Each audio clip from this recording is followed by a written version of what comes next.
哎，终于准备要走了，然后从上海飞从曼谷飞上海现在的问题是我看到他们很多现在那个牌子还在那边，中华人民共和国这个旅游申报卡就是说他这个健康证明现在还要申报，现在我就不确定是不是就是说到了机场还要被捅鼻子，要这么检查核酸什么的，这就麻烦了所以很多人跟我说，这次去机场一定要看看他会不会要检查核酸检查什么乱七八糟的东西。那不然的话，很多就是说朋友什么，他们从美国他们就不高兴来了要给他捅鼻子就觉得很麻烦。那么现在上海机场就说传出来说可能是要被捅鼻子的，我们得去看一看是不是真的是这样。正好我是飞上海嘛，排的超长的队这个春秋航空，只能坐廉价航空，因为我是临时决定什么时候要走其他航空公司的机票都买不到，只有春秋航空，那就春秋吧。不过看情况还算好现在这个入境健康声明卡好像这里给它遮住了，不知道到底还要不要填，好像据说它什么码什么健康码什么都出来了，但是我在这里看到呢，就好像春秋这里是把它遮住了，没有好像一定要你填这个入境申报码。干了一件蠢事我真的干了一件蠢事。我跟你说，我不得不要吐槽一下这个春秋航空这个春秋航空就是说别人就是国际航运，我们这种小件行李嘛，他都要你，就是说他都必须要你托运，你除非你是那个行李是小的就是像个袋子一样这么大他才不需要托运，对吧？一般来说，我们的航空行李就是其他航空公司，包括什么亚洲航空什么这种廉价航空公司都能够运的，但是就是唯独春秋航空，它就是不给你运，它就是为了要收钱嘛。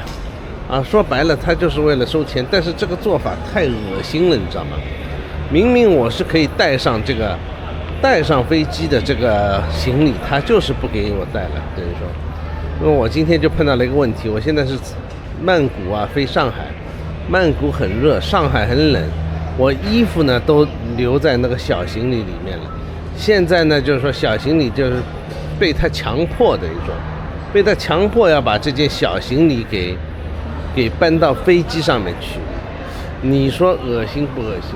那么我现在就等于说我穿着短袖，到上海现在温度是10度那么我就穿着短袖，现在就是等于说飞上海了。我现在都不知道怎么办，等一会儿到飞机上面去讨一张毯子，到时候只能把这个毯子拿走到上海机场把毯子拿走不然的话我要叫他去把我的行李给掏出来，这就很麻烦了这一次就是提前3天买的机票，所有的机票都是2000多，曼谷飞上海，那么只有春秋航空公司是800多，贪便宜嘛，就是贪便宜就是这样。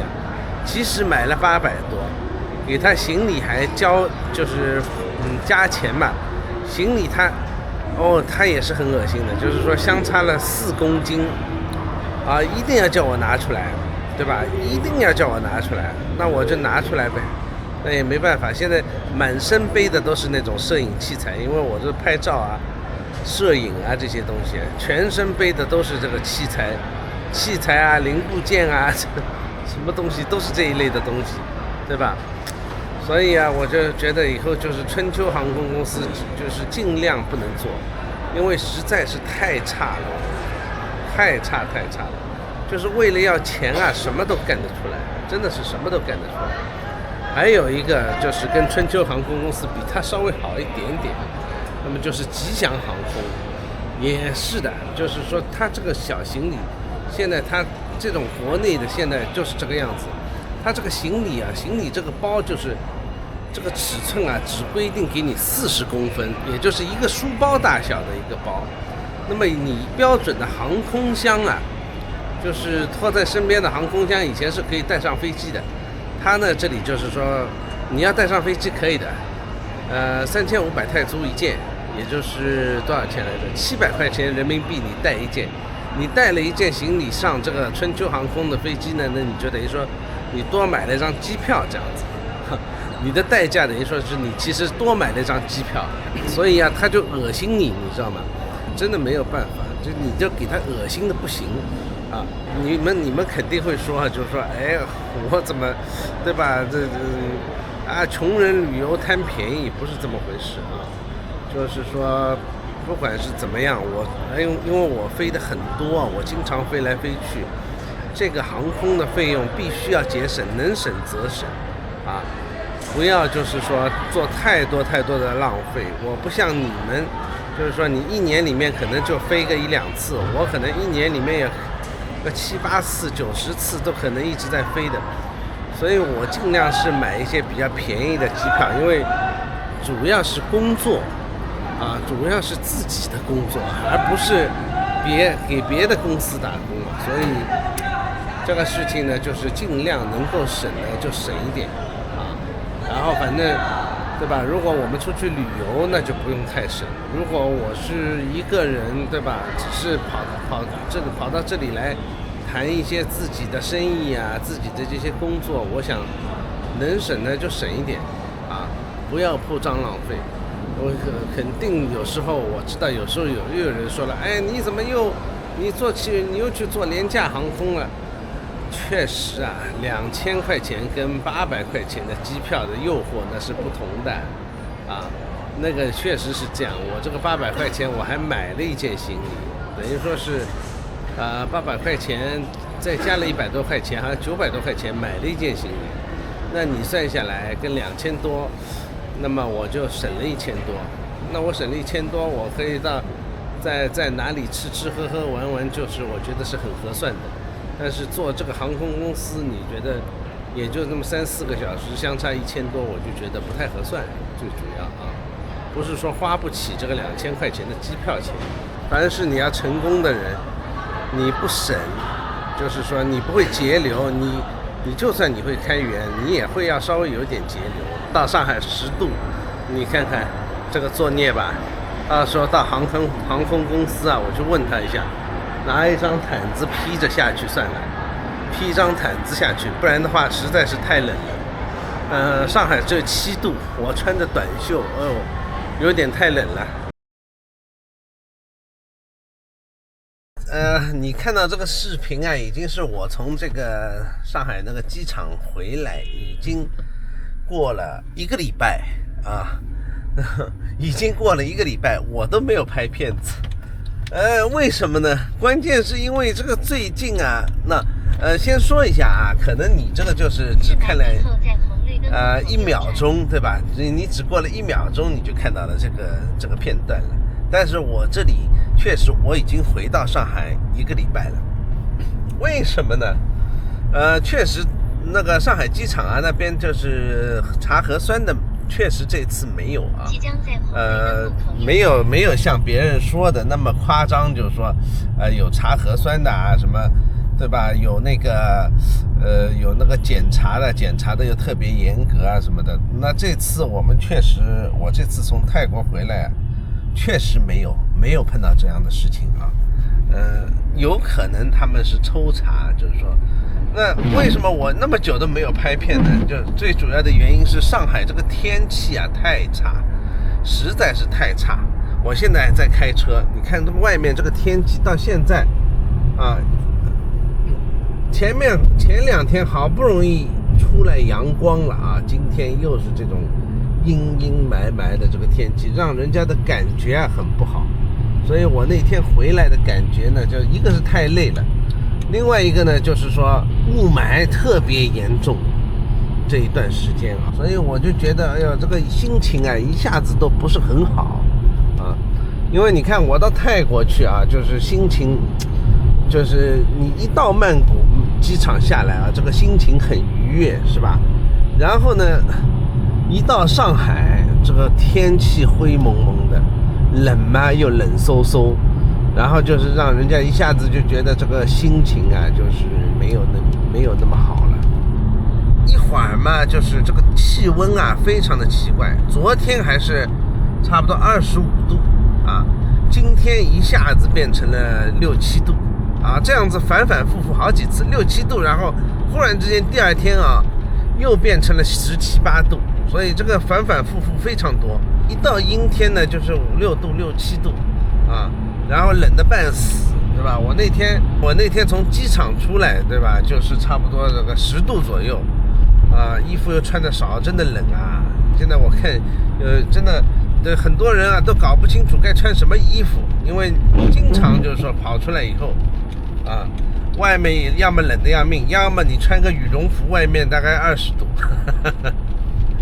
这个有时候真的是挺搞笑的。我在家里啊，这个家里蹲啊，已经是差不多1个礼拜了，然后。今天呢是约了粉丝见面啊，今天有一个粉丝跟我见个面，所以呢我现在在开车去徐家汇的路上。这一段时间啊，我出去跟一些朋友见面，然后他们都说这个情况非常不好啊，让人家觉得就是说很没有希望啊。包括我有些朋友，他们是做电影业的啊，就是电影嘛，你也知道，审批是个很麻烦的事情啊。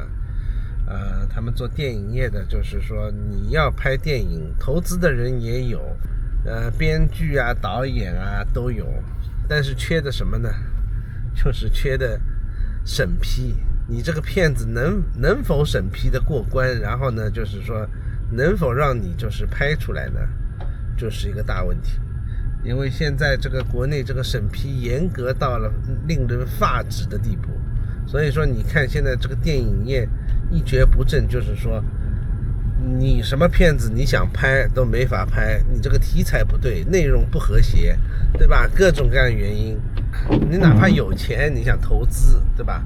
你想投资拍一部片子，但是呢他审批不过，也就是说你中国大陆内部地区是没有办法播放的，那么这是一个非常非常令人头疼的问题。那怎么办呢？所以说呢，电影业基本上都是歇菜状态我有个导演的朋友说，一年他们可能就审批150部片子，那个150部片子可以说是里面就是比起这个我们就是很开放的时代啊，这个审批的这个片子的量少多了，就基本上就是说大部分片子都要删掉，也就是说10部片子里面有9部是没有办法审批过关的，所以他们就是说电影都没法拍所以大家什么电影业这个什么制作人啊，什么导演啊，演员现在只能搞一些什么拍广告、拍综艺节目这种，对吧？那么其他这些幕后的人啊，都是属于歇菜状态，全部都是属于歇菜状态，就是说大家都在家里面蹲着这个就是说这个人家很多的比较好的导演在家里面就是说白了，就是说连快递小哥都不如工作永远没有。人家这个专业学导演其实很难的，你要就是说会抓这个生活的每一个细节，包括就是说有很多这个表演上面的这种就是说诀窍导演其实很难做的以前我是不了解这个行业，我一直以为导演嘛就是说剪片子，对吧？但是呢其实不是的，很多导演就是说对一些细节这种把握，然后人物的表情这种状态，这个很难，就是说像写作文一样的真的是像写作文，比写作文难多了。你一个作文写出来好与不好，就是说看你这个情节描写这个有一些细节上面的把握能不能到位，对吧？那你一篇作文写出来好不好？但是一个导演好不好，这个片子拍的好不好，同样也是的。但是你是在一个3维立体的这个空间当中把这个东西演绎出来，它这个对细节的这个把握，那就是说比写一篇作文就是难10倍啊。所以说，好的导演真的是不容易，他要考虑到人物动作、眼神各种各样的东西，这个每一个细节都要就是说做到非常到位啊。包括就是说演员是没有办法知道，就是说这个片子你应该是怎么个演法，全部是由一些，比如说编剧啊、导演啊，把这个思想啊要告诉演员。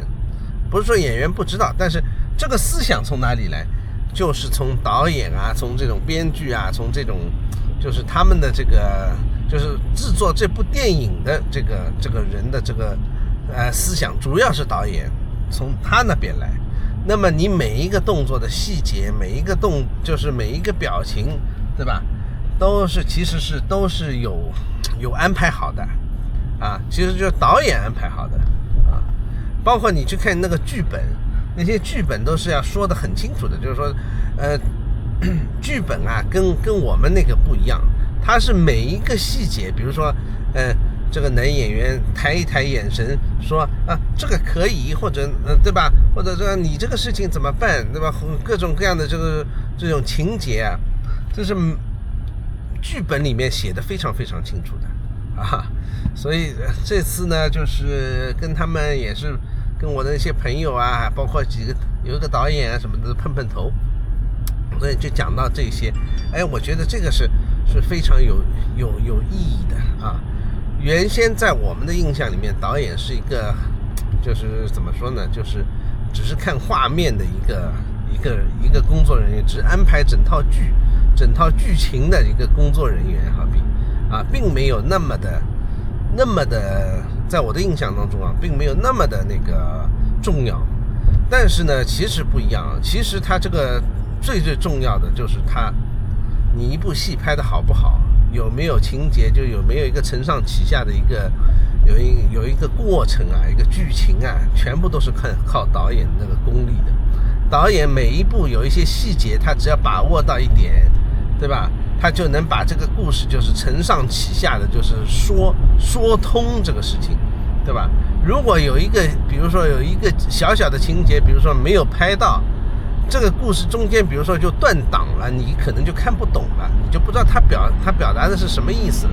这个都是导演的功力啊，真的是绵手擦干净。现在我在去徐家汇的路上啊，这个上海这个天气最近真的，所以我说你说这天气真的是够不好的，太烦人了，看的啊，就是没有几天是好天气，一会儿嘛阴天，一会儿嘛下雨，而且天气又冷啊。好久没有看到美罗城有那么多人了，今天是圣诞节前夕啊。祝大家这个圣诞快乐啊！因为今天是冬至的第二天，就是刚刚过完冬至嘛，然后很多人，真的很多人在美罗城。你看我背后，下面也是啊，今天真的是冬至，大家总算都出来了。这个就是以前曾经美罗城的一个景色啊。今天礼拜六终于是看到了。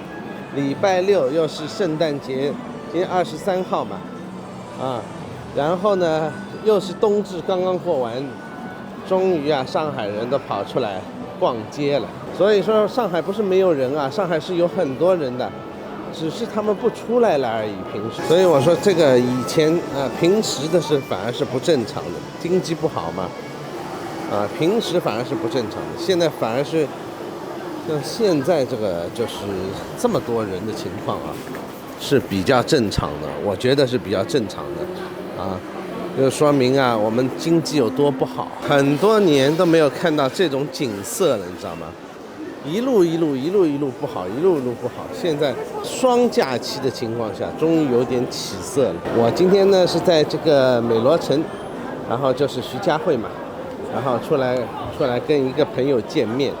然后正好借这个时候我拍一下，啊，因为这么多人的情况，我现在真的是一年里面都不知道能不能碰得到，所以我觉得还是很有必要跟大家报告一下，车子要排队进来，啊，大家都在这里消费啊，因为这个现在是大概是快年底了嘛，最后的时候了。2023年快要结束了，希望明年啊，我也在这里祝大家这个圣诞快乐，还有新年快乐。希望明年会得到一个更好的。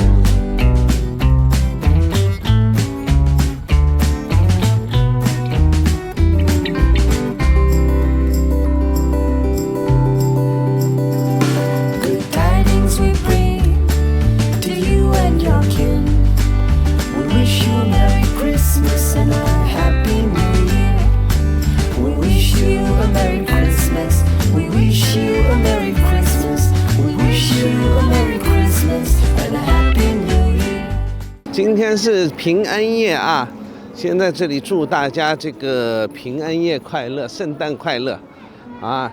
索性连新年也一起祝了，因为新年马上就要到了啊！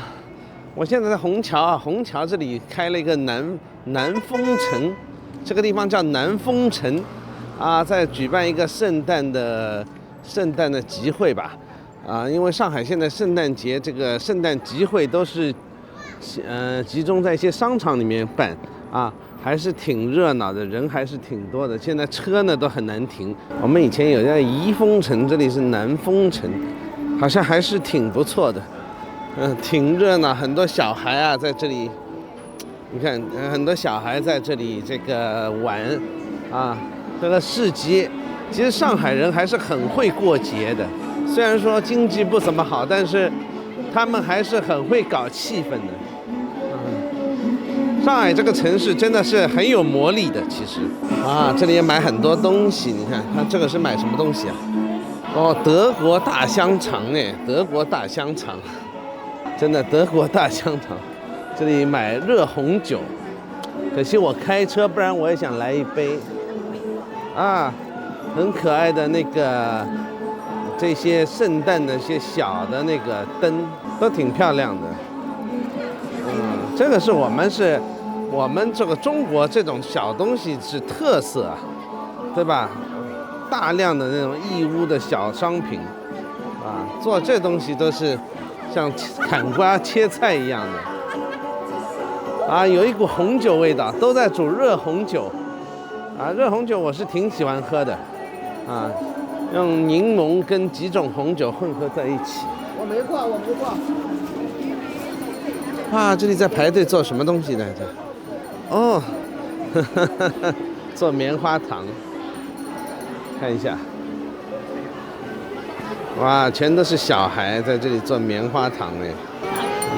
还有是卖胶木唱片的，竟然这里还有买胶木唱片。这个还来了一个圣诞老人，你看，哎呀，这圣诞老人有点瘦，虽然是老外，但是真的是有点瘦。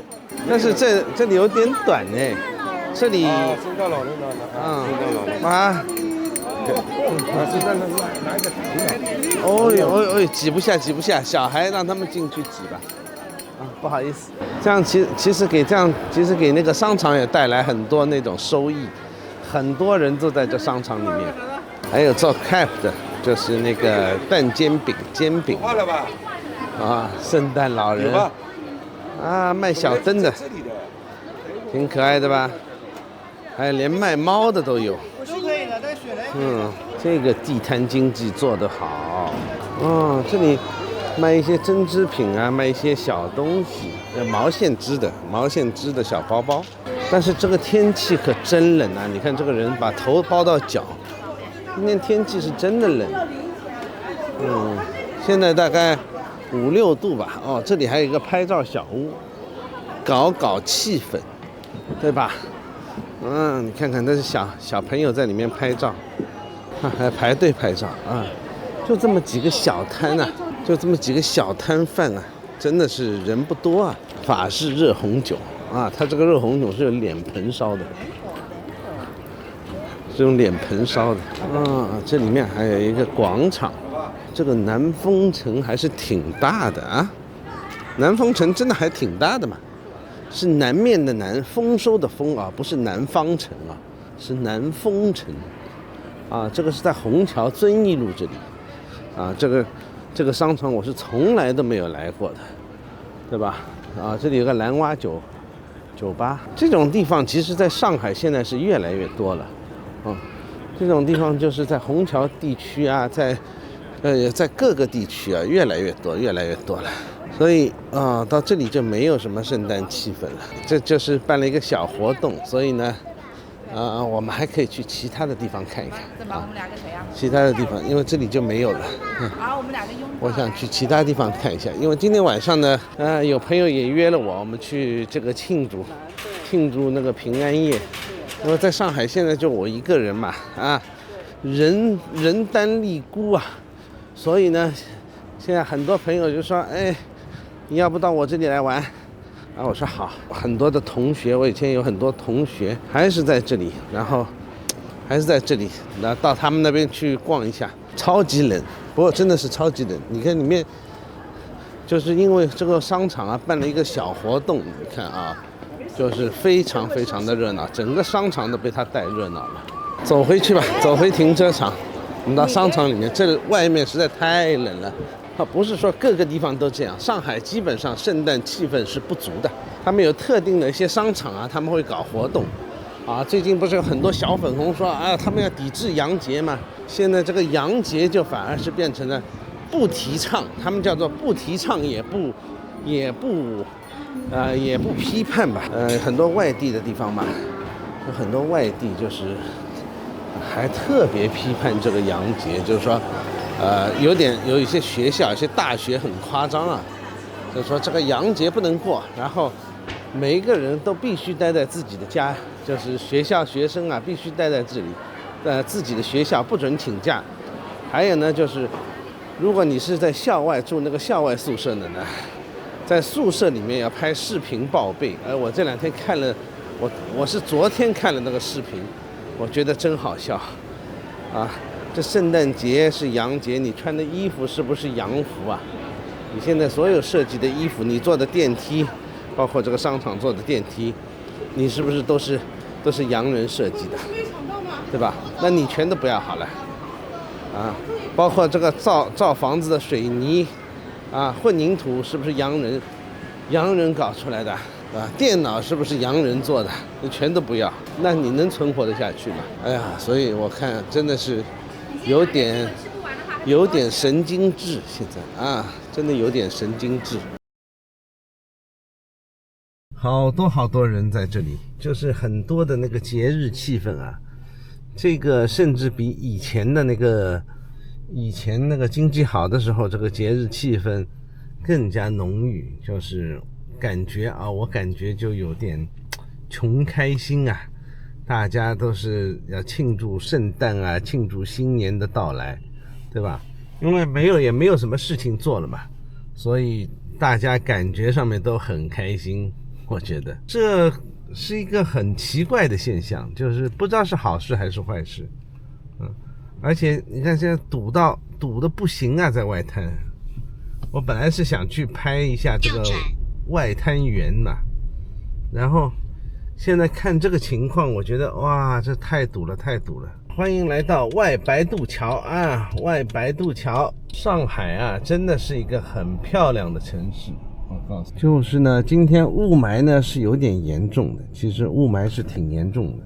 你看对面的那个楼都有点看不清的感觉有点看不清的感觉。这主要是可能是因为就是北方那边这个空气吹过来就是有点污染但是总的来说还算可以。哇，今天人可真多呀！你看旁边全部都是人。我自己已经是好多年都没有来过外滩了，然后只有在这里，就是说它这个节日气氛，我觉得真是非常浓郁。你看它这个圣诞的那个花，对吧？圣诞树这里有非常多的圣诞树圣诞花。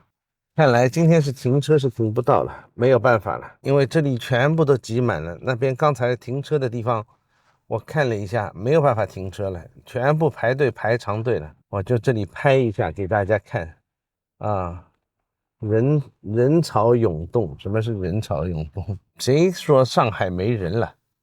上海的人啊，真的很多啊！现在南京路被封掉了，南京路你看这里全部都封掉了，我没有办法下车。给大家看一下，南京路满满当当都是人啊，比国庆节还热闹，真的。外滩啊，上面全部都是人。今天真的不得了，我都觉得全上海的人都出来了。全上海的人都跑到外滩来玩了，可能。这是不是真的很夸张嘛？总算有个地方可以转进去。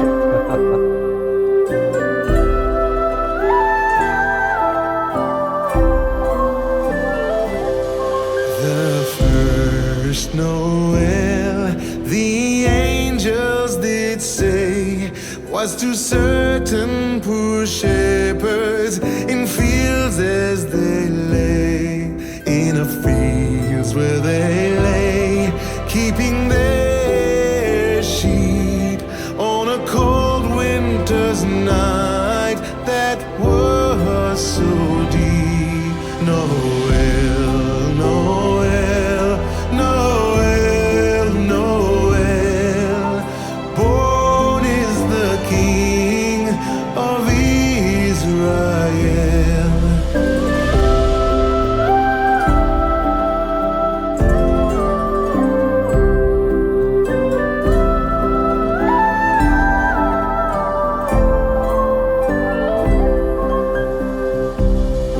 They looked up and saw a star shining in the east, beyond them far, and to the earth it gave great light, and so it continued both day and night. 当我们这里导演这边他的工作室，我们今天来办这个晚会了圣诞晚会今天吃潮汕火锅也是很高兴。